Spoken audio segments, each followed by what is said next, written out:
Hello guys, maaga nga pala ako niyaya ni Mrs. dito sa palengke. Kasi wala siyang service mamaya kasi magwo-work ako. Ang ganda nga dito sa palengke ng Butolan, napakaraming isda. Hindi ka mauubusan ng pagpipilian. Tapos ito guys, mas malaki pa sa palad ko. Ito nga si Mrs. pagkatapos niyang bumili ng bonito, bumili rin siya ng baboy niya. Tapos ito namang anak ko may pinagmanahan, nakakita ng cotton candy.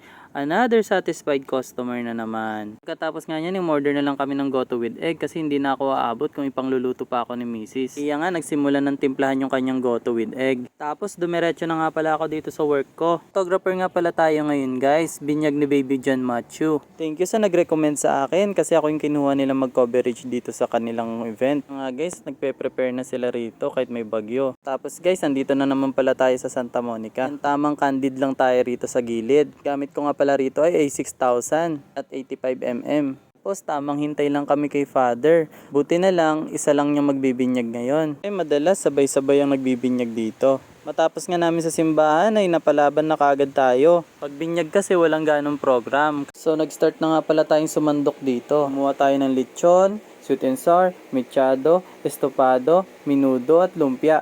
Tapos ngayon balik tayo sa trabaho. Tapos guys, nagulat ako sa bag ko. May lamang mechado at minudo na naka-plastic. Wari na mutot. Mga pala kila Ma'am Mat Sir, napakabait ninyo. That's all for today guys. Thank you for watching.